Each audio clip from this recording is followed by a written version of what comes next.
Hello friends, welcome back to my class. जैसा कि आप जानते हैं हम नाइलेट का ओ लेवल का रिवाइज सिलेबस कवर कर रहे हैं और उसमें मॉड्यूल 2 M2R5 रनिंग में है, जिसका कि नेम है web designing and publishing. Chapter 3 हमारा रनिंग में है, जिसका कि नेम आप जानते हैं HTML बेसिक्स है। और आज हम पार्ट 13 हमारा चैप्टर 3 का कवर करने जा रहे हैं, जो कि रहेगा हमारे टेबल्स से रिलेटेड और साथ ही साथ टेबल के जो एट्रीब्यूट्स हैं उनसे रिलेटेड हमारी ये वीडियो रहेगी।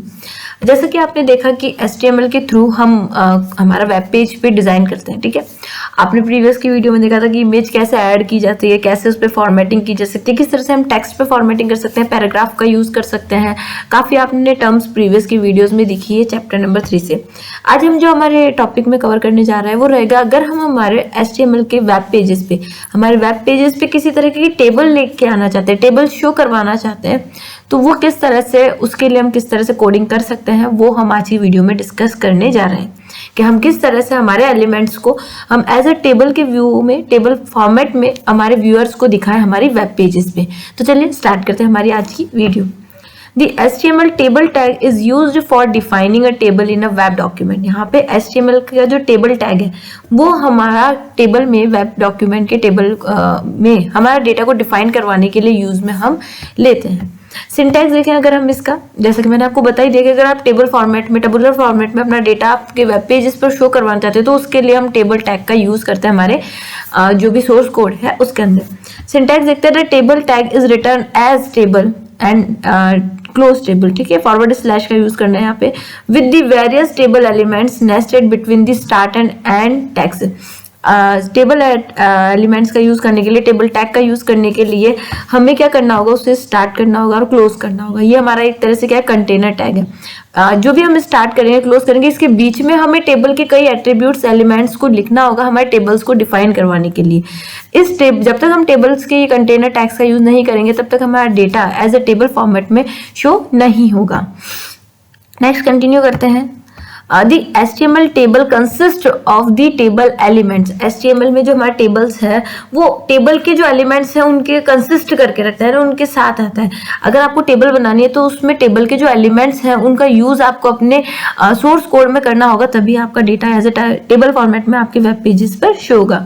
And one or more TR, TH, TD elements. और आप अपने सोर्स कोड में आप जो टाइप कर रहे हैं कोडिंग में, एक से ज्यादा TR का यूज कर सकते हैं, TH का यूज कर सकते हैं और TD एलिमेंट्स का यूज कर सकते हैं अपने वेब पेजेस के लिए।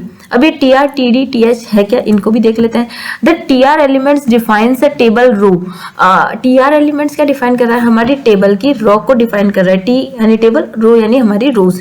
रोज आप जानते हैं, कहीं भी हमारे पास अगर कोई टेबल फॉर्मेट है, मान लीजिए ये हमने कोई टेबल बनाई है, ठीक है, तो ये जो भी मैंने डिजाइन कर रहे हैं ये क्या है, एक तरह से कॉलम्स है। ठीक है, अब जो मैं हॉरिजॉन्टल लाइंस यहाँ पे ड्रॉ कर रही हूँ, ये क्या है, हमारी रोज है। ठीक है, तो कॉलम्स क्या हो गई, जो भी हमारी वर्टिकल लाइंस है वो हमारी कॉलम्स हो गए, और जो हमारी हॉरिजॉन्टल लाइंस है ये क्या हो गई, हमारी रोज होती है हमारे टेबल के डेटा में।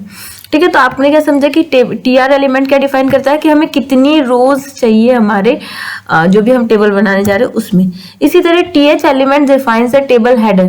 TH एलिमेंट क्या डिफाइन करेगा, टेबल की जो भी हेडर है, मान लीजिए यहाँ पे सीरियल नंबर लिखना है, नेम लिखना है, स्टूडेंट नेम लिखना है, फादर्स नेम लिखना है, तो ये हम किस में डिफाइन करवाएंगे, TH। तो ये क्या करवाएगा, हमारे डेटा का जो भी रिकॉर्ड होगा वो TH में जो भी लिखा होगा हमने वो एज अ हेडिंग के फॉर्मेट में हमें आउटपुट के रूप में दिखेगा। TR यानी रोज, TH यानी हेडर। इसी तरह TD यानी हमारा जो डेटा है उसको डिफाइन करने के लिए, टेबल सेल के डेटा को डिफाइन करने के लिए हम TD का यूज करते हैं, यानी सेल में कौन सा डेटा लिखा जाएगा वो हम TD टैग के थ्रू ही एंटर करते हैं। TR, TH और TD हमारे एम्प्टी टैग होते हैं। आप चाहे तो इन्हें क्लोज करें या नहीं करें, बट हमारा यही कहना है आपको कि अगर आपने इन्हें स्टार्ट करा तो इन्हें क्लोज करेंगे तब ये एक अच्छी फॉर्मेटिंग आपके प्रोग्राम में रहेगी, आपकी कोडिंग में रहेगी। ठीक है, नेक्स्ट देखते हैं। The HTML tables allows web author to arrange data like text, images, links, other tables, etc. into rows and columns to columns of cell। जो हमारे HTML टैब है, ठीक है, हम HTML टेबल है जिसमें कि हमारे ऑथर्स क्या कर सकते हैं, जो भी डेटा है जैसे कि टेक्स्ट हो गया या फिर हम कह सकते हैं इमेज हो गया या कोई लिंक्स हो गई या इसी तरह से और भी जो टेबल्स है है ना। इन सब का क्या कर सकते हैं, इन सब में अपने अकॉर्डिंग क्या कर सकते हैं, चेंज कर सकते हैं, अपने अकॉर्डिंग इन्हें अरेंज कर सकते हैं। जो भी डेटा दिया जाता है वो हम HTML टेबल्स में क्या कर सकते हैं, रोज एंड कॉलम्स के सेल में हम उन्हें अरेंज कर सकते हैं। ठीक है, आपने रोज देख लिया, यहाँ पे रोज हमारे ये होती है पर्टिकुलर, कॉलम हमारे ये होते हैं। इसी तरह सेल आपने देखा यहाँ पे सेल क्या होगा, जहाँ पे हमारा रो एंड कॉलम का कॉम्बिनेशन होगा। सपोज ये जो बॉक्स है ये क्या है, हमारा एक सेल है, जहाँ पे हमारा रो एंड कॉलम एक जगह मिल रहा है वो हमारा क्या है, सेल कहला रहा है हमारे टेबल के फॉर्मेट में। कंटिन्यू करते हैं। अब हम टेबल के एट्रीब्यूट्स देख लेते हैं कि किन किन एट्रीब्यूट्स का हम टेबल में यूज कर सकते हैं और हमारे टेबल को का लुक हमारे व्यूअर्स के लिए चेंज कर सकते हैं, जो कि हमें और भी डिटेल्स बताएगा हमारे टेबल के बारे में। जैसे हमारे टेबल का अलाइनमेंट क्या होना चाहिए, तो हम इस एट्रीब्यूट का यूज करते हैं टेबल अलाइन का। लेफ्ट कर सकते हैं हमारे टेबल को, सेंटर में रख सकते हैं, राइट में कर सकते हैं। Specifies the alignments of a table according to surrounding text. According to surrounding text हमारे टेबल को अगर हम अलाइन करवाना चाहते हैं कि मान लीजिए लेफ्ट में रखना चाहते हैं, सेंटर में रखना चाहते हैं या राइट में रखना चाहते हैं, तो उसके लिए हम अलाइन का यूज करते हैं। इसी तरह बीजी कलर, आपकी टेबल का बैकग्राउंड का कलर क्या होना चाहिए वो हम बीजी कलर से सेट करते हैं। ये हमारा RGB की रेड ग्रीन ब्लू के फॉर्मेट में होता है। या तो आप 6 डिजिट का इसका कोड लिखेंगे या फिर आप कलर का नेम देंगे, उसी अकॉर्डिंग आपके टेबल के बैकग्राउंड का कलर अप्लाई कर दिया जाएगा। Specifies the background colour of a table, ये क्या करता है, टेबल के बैकग्राउंड के कलर को स्पेसिफाई करता है बीजी कलर। फिर आता है हमारा बॉर्डर। बॉर्डर 1 और 0 रिप्रेजेंट करवा रहा है। बाय डिफॉल्ट 1 रहता है, बट अगर आप चाहे 0 करवा भी सकते हैं। 0 का मतलब है आप बॉर्डर नहीं अप्लाई करना हो जाते अपने टेबल के डेटा पर। अगर आप बॉर्डर अप्लाई करना चाहते हो तो आप 1 भी लिख सकते हैं, तभी आपके टेबल पे क्या होगी, बॉर्डर शो होगी। Specify whether the table cells should have borders or not. नहीं लगवानी अगर आपको बॉर्डर तो 0 लगवाएंगे, अदरवाइज आप 1 लगवाएंगे। सेल पैडिंग, इसका जो वैल्यू रहेगा वो पिक्सल्स में दिया जा सकता है, हम परसेंटेज में भी दे सकते हैं। Specify the space between the cell edge and the cell content. Cell padding ये रहता है, जैसे कि मान लीजिए आपका ये टेक्स्ट लिखा हुआ है, ठीक है, अब ये यहाँ से इस वाली लाइन से कितना दूर है, इस बॉटम वाली लाइन से कितना दूर है, मान लीजिए लेफ्ट से कितना सा दूर है और टॉप से कितना दूर है। तो ये जो स्पेस दिया जाता है वो किसके थ्रू दिया जाता है, सेल पैडिंग के थ्रू दिया जाता है। सेल स्पेसिंग यानी दो सेल के बीच में कितना स्पेस रहना चाहिए, जैसे यहाँ पे आपको व्हाइट व्हाइट दिख रहा है, ये सेल का स्पेस, यहाँ पे कितना स्पेस दिया जाना चाहिए वो सेल स्पेसिंग के थ्रू दिया जाए, पिक्सल्स एंड परसेंटेज के वे में दिया जा सकता है। Specify the space between cells, cells के बीच में स्पेस देने के लिए हम सेल स्पेसिंग का यूज करते हैं। और सेल पैडिंग हमारे टेक्स्ट सेल में जो कंटेंट लिखा होता है, जो डेटा लिखा गया होता है उसके अकॉर्डिंग स्पेस देता है, टॉप में, बॉटम में, लेफ्ट में एंड राइट पे। फिर आती है हमारी विड्थ एंड हाइट, ये भी हमारे पिक्सल्स में डिफाइन की जाती है। आपके सेल की, आपके टेबल की क्या विड्थ होनी चाहिए वो हम डिफाइन करने के लिए किसका यूज करते हैं, विड्थ का यूज करते हैं। तो ये हमारे टेबल्स के कुछ एट्रीब्यूट आ जाते हैं जिन पर कि हम आगे एग्जांपल में वर्क करके देखेंगे। नेक्स्ट एक लास्ट हमारा इसका टॉपिक है टेबल ऑप्शंस का ही, कैप्शन एलिमेंट। मान लीजिए आपने कोई टेबल बनाई है ना, उसको आप बताना तो चाहेंगे ना कि टेबल किस डेटा से रिलेटेड है। मान लीजिए स्टूडेंट रिकॉर्ड है, तो आप ये कहीं तो लिखेंगे कि स्टूडेंट रिकॉर्ड की टेबल है, तो वो आप कहाँ लिख सकते हैं, वो जो आप टेक्स्ट लिख रहे हैं स्टूडेंट रिकॉर्ड, वो क्या है, एक तरह से कैप्शन दे रहे हैं आप अपनी टेबल के लिए। तो कैप्शन भी आप क्या कर सकते हैं, अपनी टेबल के लिए दे सकते हैं। It is use to caption a table. Caption element का यूज किस लिए करते हैं, अगर हम हमारे टेबल पे कोई कैप्शन ऐड करवाना चाहते हैं, जो डिटेल्स है हमारी टेबल से का डेटा का, तो वो हमारा कैप्शन में अंडर में आता है। And its attribute is align which is use to position the caption. और इसका जो एट्रीब्यूट है वो क्या है, अलाइन है, यानी आप अपने कैप्शन को कहाँ देना चाहते हैं, टेबल के टॉप में देना चाहते हैं, टेबल के लेफ्ट में, राइट में, टेबल के बॉटम में देना चाहते हैं, तो आप अलाइन कर सकते हैं अपने कैप्शन को किसमें, टेबल के डेटा में। Its value are top, bottom, left and right. इसकी वैल्यू आप टॉप में रख सकते हैं, लेफ्ट में रख सकते हैं, राइट में रख सकते हैं, बॉटम में रख सकते हैं, ताकि आपका वो जो कैप्शन है कि जो बताएगा कि आपकी टेबल किस डेटा से रिकॉर्डेड है, संबंधित है, उसको डिफाइन करने के लिए हम कैप्शन का यूज करते हैं। Table caption must replace above the tables. अगर आप अपनी एक अच्छी टेबल डेटा, एक अच्छे वेब डेवलपर बनना चाहते हैं, तो आपको क्या करना चाहिए, अपने टेबल के अबव साइड में ही क्या करना चाहिए, अपने टेबल के कैप्शन को ऐड करना चाहिए। क्योंकि देखने वाला क्या देखता है, पहले कैप्शन को देखेगा ये डेटा किससे रिलेटेड है, फिर आपकी टेबल पे देगा। ऐसा नहीं होगा कि वो आपके पहले टेबल को देगा, उसके बाद आपके बॉटम में दिए गए कैप्शन को देगा कि ये डेटा किससे रिलेटेड है। इसलिए हमेशा अबव में देना चाहिए। This is because generally read tables from the top down and therefore want to see the caption at the top. ये इसलिए क्योंकि हम जब टेबल डेटा पढ़ते हैं तो हम टॉप से बॉटम की, टॉप से डाउन की, हम कोई भी वेबसाइट ओपन करते हैं तो सबसे जो भी टेक्स्ट आता है हम मुंह से पढ़ते हैं। ऐसा तो नहीं है टेबल आएगा तो हम पहले टेबल देखेंगे, बाद में हमें पता चलेगा टेबल किस टॉपिक टॉपिक से रिलेटेड है, इसलिए हमें अपना कैप्शन क्या करना चाहिए, टॉप में देना चाहिए, ताकि जब भी व्यूअर्स हमारे वेबसाइट को ओपन करें सबसे पहले उसे पता चल जाए कि पर्टिकुलर टेबल किस टॉपिक से रिलेटेड है, उसके बाद वो आगे के स्टेप्स पर जाए। To add a caption to a table use the caption tag. अगर आप अपने टेबल में कोई कैप्शन ऐड करना चाहते हैं तो आपको कैप्शन टैग की रिक्वायरमेंट रहती है। कैप्शन टैग के थ्रू क्या कर सकते हैं, आप अपना कैप्शन अपने टेबल के लिए दे सकते हैं। इससे भी हम स्टार्ट एंड क्लोज दोनों वे में लिखेंगे, तभी हमारा अच्छा से सक्सेसफुल वर्क करेगा। तो चलिए अब हम इसका प्रैक्टिकल करके देख लेते हैं हमारे नोटपैड पे, ताकि हमें ये बहुत अच्छे तरीके से समझ में आए किस तरह से हम टेबल डिजाइन कर सकते हैं हमारे वेब पेजेस के लिए। तो यहाँ पे हमने स्टार्ट करा हमारा नोटपैड। आज हम हमारा पूरा एक प्रोग्राम लिखकर देखेंगे हमारे टेबल का किस तरह से हम यूज कर सकते हैं हमारे, और किस तरह से हम पूरी कोडिंग हमारे टेबल डिजाइन करने के लिए करेंगे, वो हम पूरा इसमें देख के देखेंगे। ठीक है, तो आप जानते हैं सबसे पहले हम लिखते हैं यहाँ पे डॉक टाइप, ठीक है, जो कि डिफाइन करवाता है कि ये जो डॉक्यूमेंट बना रहा है वो किसका है, हमारा HTML का। ठीक है, उसके बाद हमें लिखना होता है हमारा HTML, जो कि हमारा सबसे इंपॉर्टेंट है। डॉक टाइप आप लिखे ना लिखे, बट HTML तो आपको लिखना ही होता है। ठीक है, हमने क्या करा, HTML टैग को स्टार्ट करा और क्लोज करा। हेड आप चाहे तो लिख दे, अगर अभी हम केवल सीखने के पर्पज से ले रहे हैं तो हेड में अभी हम कुछ भी नहीं लिखते हैं, हम किस पे आ जाते हैं, डायरेक्ट बॉडी पे लिखते हैं। या फिर चलिए हम हेड में भी हमारे एलिमेंट्स को लिख लेते हैं। ठीक है, हेड, टाइटल, टेबल, डेटा। ठीक है, हमने टाइटल दे दिया यहाँ पे हेड में, और हेड टैग को अब कर देते हैं हम क्लोज, क्योंकि हमने इसे ओपन करा है। हेड के बाद आते हैं हम हमारे बॉडी एलिमेंट्स में, जिसमें कि हमें हमारी टेबल डिजाइन करनी है। ठीक है, तो बॉडी लिखने के बाद हम इसको क्लोज भी अभी कर देते हैं, फिर हम हमारे टेबल पे वर्क करते हैं।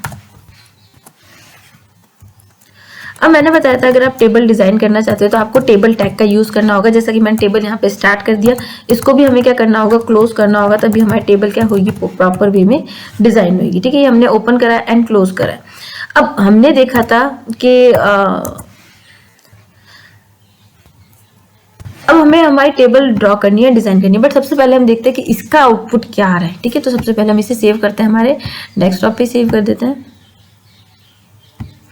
हमारा जो फोल्डर है HTML प्रैक्टिकल के नाम से, वहां पे हम इसे सेव कर देते हैं, able.ht। ठीक है, इससे हमने सेव कर दिया। हम हमारे डेस्कटॉप पे जाते हैं, HTML प्रैक्टिकल के नाम से हमारे ऑप्शन है,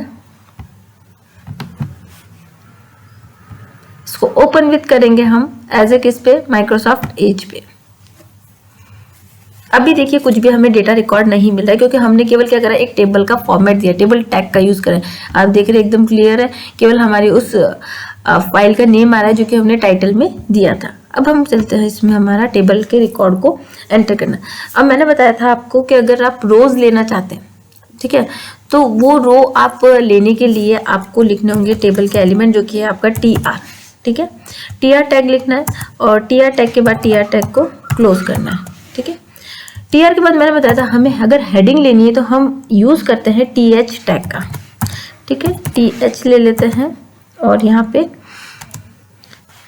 हम ले लेते हैं सीरियल नंबर। ठीक है, और इस TH को क्लोज कर देते हैं। ठीक है, इसी तरह सीरियल नंबर के बाद हम ले लेते हैं स्टूडेंट नेम,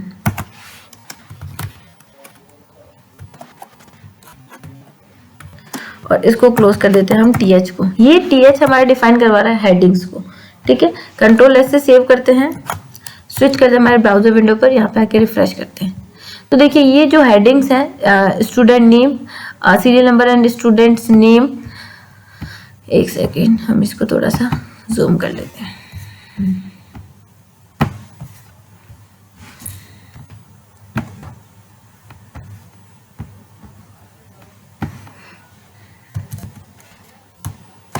ठीक है, ये हमने लिखा है student name, serial number and student name लिखा है, जो कि हमारी हेडिंग को डिफाइन कर रहा है। TR लेने से क्या हुआ, एक ये रो आ गई हमारे सामने, ये रो आपको शो हो रही है, जिसमें कि हमने हेडिंग क्या लिखी है, एक तो सीरियल नंबर लिखा है और एक स्टूडेंट नेम लिखा है। ठीक है, अब हम देखते हैं आगे हमें क्या लिखना होगा। हमें फिर एक क्या लेनी होगी, अगर स्टूडेंट का रिकॉर्ड लिखना है तो हम क्या लेंगे, एक न्यू रो लेंगे। रो के लिए हम जानते हैं TR टैग का यूज करते हैं, और हमने यहाँ पे क्या करा है, टी आर टैग को स्टार्ट करा है और टी आर टैग को क्लोज करा है। ठीक है, अब टी आर टैग तो हमने लिख लिया, रो तो हमने क्रिएट कर ली, बट अब डेटा भी तो हमें लिखना है। डेटा लिखने के लिए हम यहाँ पे यूज करेंगे हमारे टीडी टेबल डेटा। ठीक है, सीरियल नंबर हम दे देते हैं यहाँ पे फर्स्ट दे देते हैं इसको, और टीडी को क्लोज कर देते हैं। इसी तरह स्टूडेंट का नेम देना है अगर हमें, तो हम स्टूडेंट का नेम भी टीडी में देंगे, यानी डेटा में देंगे। यहाँ पे हम दे देंगे सपोज स्टूडेंट नेम लिख रहे हैं, जो कि हमने यहाँ पे लिख दिया है, और इस टीडी को हम कर देते हैं क्लोज। ठीक है, 2 एलिमेंट्स हमने लिए हैं हमारे फर्स्ट रो में। ठीक है, कंट्रोल एस से सेव करते हैं, स्विच करते हैं ब्राउजर विंडो पर और इसको करते हैं अब हम रिफ्रेश। देखिए फर्स्ट जो हमारा आपको शो हो रहा था वो एक हेडिंग थी, जो कि यहाँ पे सीरियल नंबर और स्टूडेंट नेम शो रही है। सेकंड में हमने डेटा लिखना स्टार्ट करा, जिसमें फर्स्ट हमारा आ गया और फर्स्ट नंबर, और साथ ही जो स्टूडेंट का नेम लिखा था वो भी हमारा यहाँ पे शो हो गया। आप चाहे तो और भी लिख सकते हैं, इसको हम यहाँ से क्या कर लेते हैं, आप कॉपी कर लेते हैं, कंट्रोल सी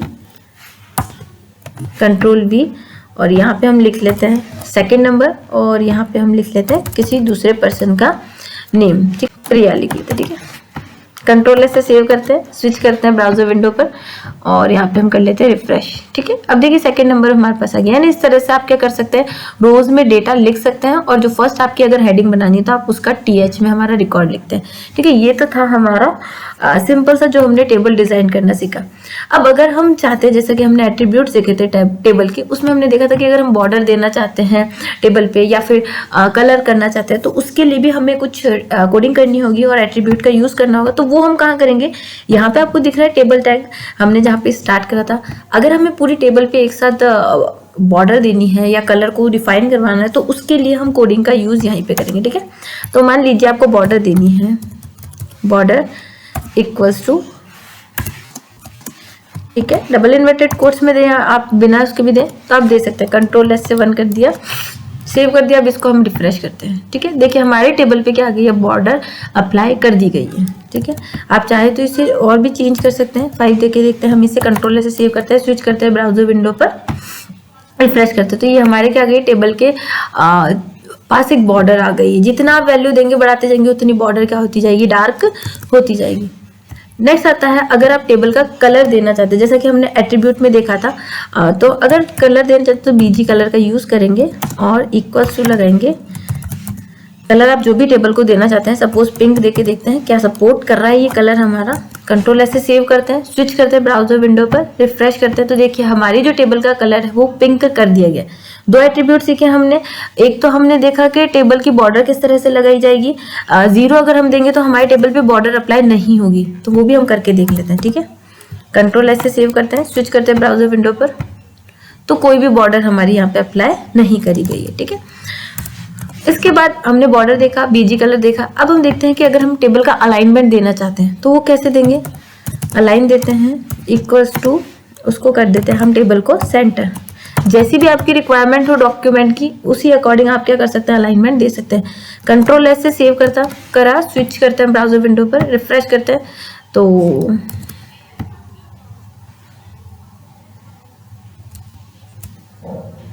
सॉरी हमारी यहाँ पे स्पेलिंग थोड़ी सी मिस्टेक हो गई थी, इस कारण हमारी टेबल पे अलाइनमेंट वर्क नहीं करा था। कंट्रोल एस से सेव करते हैं, स्विच करते हैं ब्राउजर विंडो पर, और देखिए अलाइन सेंटर हो गया।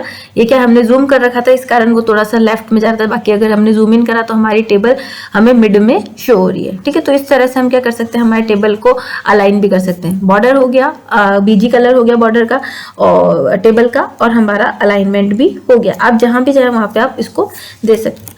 अब हम देखते हैं अगर हम हमारे टेबल की विड्थ एंड हाइट देना चाहते हैं, width equals to double inverted quotes में देते हैं। सबसे पहले हम 100 देके देखते हैं क्या इसका रिजल्ट आता है। कंट्रोल एस से सेव करते हैं, स्विच करते हैं ब्राउजर विंडो पर, रिफ्रेश करते हैं, ये 100 आ गया, थोड़ी सी स्मॉल हो गई, विड्थ कम हो गई। हम इसको दे देते हैं 500। इसी के साथ साथ अगर हम कंट्रोल एस से सेव करते हैं पहले, है ना, स्विच करते हैं ब्राउजर विंडो पर, ये हमारे टेबल की क्या होगी, विड्थ लगभग 500 के आसपास देगी। जो भी स्क्रीन है उसके अकॉर्डिंग हमें 500 की विड्थ दे दी। इसी तरह हाइट देना चाहते हैं, जो भी आप देना चाहें वो हाइट दे सकते हैं। इसको भी हम क्या दे देते हैं, 500 करके देखते हैं। कंट्रोल एस से सेव करते हैं, स्विच करते हैं ब्राउजर विंडो पर, और यहाँ पे रिफ्रेश करते हैं, तो ये क्या दे दिया गया, हमारे जो रिकॉर्ड है उसकी हाइट यहाँ पे चेंज कर दी गई है। ठीक है, ठीक है। अब हम और हमारे जो ऑप्शन देखे थे, हमने एट्रीब्यूट्स देखे थे, cell padding and cell spacing, उस पर भी वर्क करके देख लेते हैं कि सेल्फ पैडिंग क्या रहता है। अभी हम हमारे टेक्स्ट की विड्थ नहीं बढ़ा रहे हैं क्योंकि हम क्या करके देखना चाहते हैं, cell padding and cell spacing पे वर्क करके देखना चाहते हैं। सेल पैडिंग का यूज करते हैं इक्वल्स टू सेल पैडिंग, और आप कितना भी मार्जिन दे सकते हैं जैसा आप चाहे। ठीक है, यहाँ पे हम दे देते हैं लगभग 200 दे के देखते हैं एक बार। कंट्रोल ऐसे सेव करते हैं, स्विच करते हैं ब्राउजर विंडो पर। थोड़ा ज़्यादा हो गया, इसको हम थोड़ा कम कर लेते हैं। ठीक है, लगभग 50 दे देते हैं। कंट्रोल ऐसे सेव करते हैं, स्विच करते हैं ब्राउजर विंडो पर। देखिए सेल पैडिंग का क्या हुआ, आपका जो टेक्स्ट दिया गया टेबल का डेटा है वो मार्जिन कितना ले रहा है। ठीक है, ये होता है आपका सेल पैडिंग, यानी टॉप से, लेफ्ट से, राइट से कितना आपका टेक्स्ट साइड में हो रहा है, आपका अरेंज हो रहा है, वो आपका किसके थ्रू हो रहा है, सेल पैडिंग के थ्रू। ठीक है, इसी तरह सेल स्पेसिंग, यानी सेल्स के बीच में कितनी स्पेसिंग रहनी चाहिए, उसके लिए हम सेल स्पेसिंग का यूज करते हैं। ठीक है, equals to double inverted quotes कितनी देना चाहते हैं हम, अभी 30 दे के देखते हैं। ठीक है, कंट्रोल ऐसे सेव करते हैं, स्विच करते हैं ब्राउजर विंडो पर। सेल स्पेसिंग यानी आपके सेल के बीच में कितना स्पेस है, एक सेल से दूसरे सेल के बीच में कितना स्पेस आया है, वो हम सेल स्पेसिंग के थ्रू क्या कर सकते हैं, डिफाइन करवा सकते हैं। ठीक है, आपको समझ में आया। हमारे जो टेबल के एट्रीब्यूट्स थे उसमें हमने बॉर्डर के बारे में देखा, उसमें हमने बॉर्डर कलर के बारे में देखा, बीजी कलर के बारे में देखा, और साथ ही हमने अलाइनमेंट करना सीखा हमारे टेबल को कि किस तरह से हम उसे अलाइन कर सकते हैं। अलाइनमेंट के बाद हमने हाइट एंड विड्थ चेंज करके देखी, हमारे जो भी डेटा था, रिकॉर्ड था, हमारी टेबल थी, उसकी हाइट एंड विड्थ चेंज करके देखी। हाइट एंड विड्थ चेंज करने के बाद हमने देखा कि हम किस तरह से हमारे cell padding and cell spacing का यूज कर सकते हैं। ठीक है, अब अगर हम मान लीजिए इस वाले सेल का चेंज करके देखना चाहते हैं, सॉरी इस पूरी रो का डेटा चेंज करना चाहते हैं, यानी इस पर कुछ और एट्रीब्यूट्स का यूज करना चाहते हैं, तो वो भी हम कर सकते हैं कि इसमें रखे गए डेटा कहाँ अलाइन हो, कैसे इसका बैकग्राउंड कलर है। ठीक है, तो वो भी हम यहाँ पे चेंज करके देख सकते हैं। सपोज करके देखते हैं हम यहाँ पे, पहले हम इसको थोड़ा सा एंटर कर देते हैं। ठीक है, इसका हम अलाइनमेंट देके देखते हैं। ठीक है, अगर हम चाहते हैं कि जो हेडर रो है उसका उसके डेटा का अलाइनमेंट कहाँ रहे, equals to double inverted quotes, इसको हम कर देते हैं राइट। ठीक है, हमने इसको राइट दे दिया। कंट्रोल ऐसे सेव करते हैं, स्विच करते हैं ब्राउजर विंडो पर। अभी हम देख रहे हैं हमारे टेबल रो का डेटा, फर्स्ट रो का डेटा मिड में है। हम रिफ्रेश करके देखते हैं तो देखिए ये राइट हो गया, राइट में जितना मार्जिन हमने दिया था उसके अलावा ये हमारा राइट में शिफ्ट हो गया। इसके लिए हमें यहाँ पे देना, इसको रिमूव करके देखते हैं एक बार। ठीक है, नहीं हमने जितना राइट अलाइनमेंट दिया था उतना वहां पे हमारा वर्क कर गया है, बट हम इसको यहाँ से रिमूव कर देते हैं। ठीक है, हमने वहां से सेल पैडिंग को रिमूव करा, उसके बाद जब हमने अलाइनमेंट करा तो देखिए हमारा अलाइनमेंट कहाँ हुआ है, राइट साइड में हुआ है हमारे टेक्स्ट पे। बाकी के जो हमारे रोज थी उनका डेटा भी बाय डिफॉल्ट कितना जा रहा है, लेफ्ट में। जब हमने पूरे टेबल पे दिया था, जब हम पूरे टेबल के रिकॉर्ड का एक साथ सेल पैडिंग करना चाहते थे तो हमने यहाँ पे हमारा रिकॉर्ड एंटर करा था, जैसा कि आपने देखा था। बट अगर हम किसी पर्टिकुलर रो या कॉलम का ही अगर डेटा अलाइन करना चाहते हैं तो उसके लिए हम यहाँ पे लिख सकते हैं। जैसे फर्स्ट का हमने अलाइन राइट करा, मान लीजिए जो हमारा सेकंड है, जैसे फर्स्ट डेटा है कंट्रोल सी, इसका जो डेटा लिखा गया है वो उसका अलाइनमेंट क्या हो जाए, आपका सेंटर हो जाए। ठीक है, कंट्रोल वी, और जो हमारा थर्ड है रिकॉर्ड, उसका भी हमारा रिकॉर्ड क्या हो जाए, अलाइन हो जाए। तो फर्स्ट का जैसे हमारा राइट है, मिड का हम रख लेते हैं सेंटर, और फोर्थ का भी हम रख लेते हैं राइट। कंट्रोल ऐसे सेव करते हैं, स्विच करते हैं ब्राउजर विंडो पर। अभी आपको दिख रहा है इसका राइट है, बाकियों का हमारा लेफ्ट है। जैसे हम रिफ्रेश करेंगे तो इस जो फर्स्ट लाइन डेटा था हमारा उसका तो सेंटर हो गया, और रिमेनिंग का क्या हो गया, जो हमने लेफ्ट रखा था वो हमारा अरेंज कर दिया गया, अलाइन कर दिया गया। आप चाहे तो इनका बीजी कलर, आपकी जो रो है उसका बीजी कलर भी चेंज कर सकते हैं। जैसे मान लीजिए इस वाली रो का आपको बीजी कलर चेंज करना है, बैकग्राउंड कलर जिसे हम कहते हैं। ठीक है, हम देखेंगे कि सपोर्ट कर रहा है हमारा या नहीं कर रहा है। यहाँ पे हम दे देते हैं रेड। ठीक है, कंट्रोल ऐसे सेव करते हैं, स्विच करते हैं ब्राउजर विंडो पर। जो भी हमारी टेबल थी उसमें जो पर्टिकुलर रो है उसका बैकग्राउंड का कलर हमने यहाँ पे क्या कर दिया है, चेंज कर दिया है, यानी हमने उसे कलर यहाँ पे डिफाइन करवा दिया। आप चाहें तो बॉर्डर का कलर भी दे सकते हैं, या फिर आप चाहे तो यहाँ पे कोई इमेज भी ऐड कर सकते हैं, बट वो इमेज आपके उस पर्टिकुलर प्लेटफॉर्म में, उस पर्टिकुलर फोल्डर में होनी चाहिए। इसी तरह आप चाहेंगे टीडी का बैकग्राउंड का कलर चेंज करना तो वो भी आप कर सकते हैं। जैसा कि हम यहाँ पे लिखते हैं BG colour equals to double inverted quotes, और यहाँ पे हम लिख देते हैं ब्लू। कंट्रोल एस से सेव करते हैं, स्विच करते हैं ब्राउजर विंडो पर, रिफ्रेश करते हैं तो देखिए हम किसी पर्टिकुलर सेल का कलर भी क्या कर सकते हैं, चेंज कर सकते हैं अपनी रिक्वायरमेंट के अकॉर्डिंग। ठीक है, अभी आप लोगों ने देखा इसका आउटपुट। अब हमारा जो लास्ट टॉपिक था टेबल में वो था हमारा कैप्शन ऐड करने का। तो कैप्शन किस तरह से ऐड करते हैं, सबसे पहले तो हम इसका आउटपुट देख लेते हैं। अभी तक क्या आ रहा था हमारा, आप जानते हैं हमारी टेबल का ये आउटपुट आ रहा था। अब हम कैप्शन ऐड करके देखते हैं कि किस तरह से हम कैप्शन को हमारे टेबल के लिए ऐड कर सकते हैं। उसके लिए आपने स्लाइड पर देखा था कि हमें टैग यूज करना होगा कैप्शन, ठीक है, और कैप्शन को स्टार्ट करना है एंड क्लोज करना है। इसके बीच में हमें वो टेक्स्ट लिखना होगा जो कि हम हमारी टेबल के साथ शो करवाना चाहते हैं। सपोज ये हमारा रिकॉर्ड था, स्टूडेंट रिकॉर्ड, ठीक है, ये हमने यहाँ पे हमारा कैप्शन ऐड करवा दिया। कंट्रोल एस से सेव करते हैं, स्विच करते हैं हमारी विंडो पर, यहाँ पे रिफ्रेश करते हैं तो अब देखेंगे ये टेबल हमें शो करवा रही है कि ये जो रिकॉर्ड है ये किससे रिलेटेड है। यहाँ पे हमने कैप्शन ऐड कर दिया है जो कि हमें टेबल से रिलेटेड इंफॉर्मेशन हमारे वेब पेज पर शो करवा रही है। हमें क्या ध्यान रखना है इसमें कि जहां तक कोशिश हो सके हमें कैप्शन को हमारी टेबल के अप साइड में, टॉप में ही अरेंज करवाना है।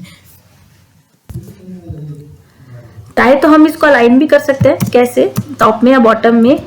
अलाइन करने के लिए हम इसे इक्वल्स टू लिखेंगे और डबल इन्वर्टेड कोट्स में हम लिख देते हैं, अभी तो टॉप में था, बॉटम, ठीक है। कंट्रोल एस से सेव करते हैं, स्विच करते हैं ब्राउजर विंडो पर, रिफ्रेश करते हैं। अब देखिए हमारी कहाँ पे आ गई कैप्शन, बॉटम में। आपकी जैसी रिक्वायरमेंट हो, टॉप में, बॉटम में, लेफ्ट में, राइट में, आप वहां पे अपनी टेबल के लिए कैप्शन ऐड कर सकते हैं। तो इस वीडियो में हमने देखा कि हम किस तरह से टेबल का हमारे HTML के कोडिंग में यूज कर सकते हैं, और साथ ही साथ टेबल के जो जो एट्रीब्यूट्स थे उनके बारे में देखा हमने, और किस तरह हम टेबल रो के जो एट्रीब्यूट्स हैं उनका, और साथ ही साथ टेबल हेडिंग्स, टेबल डेटा, इनके लिए हेडिंग्स का किस तरह से यूज हमारे वेब पेज के लिए कर सकते हैं। तो आई होप इस वीडियो में तो आपको ये तो अच्छे तरीके से समझ में आ गए होंगे। अगर आप इन्हें और भी अच्छे तरीके से समझना चाहते हैं तो इन्हें अपने घर में अपने सिस्टम पर प्रैक्टिस करके देखें, तभी आप अच्छे तरीके से इन्हें समझ पाएंगे। तो इस वीडियो में तो इतना ही फ्रेंड्स, मिलते हैं नेक्स्ट वीडियो में नेक्स्ट टॉपिक के साथ। तब तक के लिए goodbye, take care and thanks for watching my video. Thank you once again.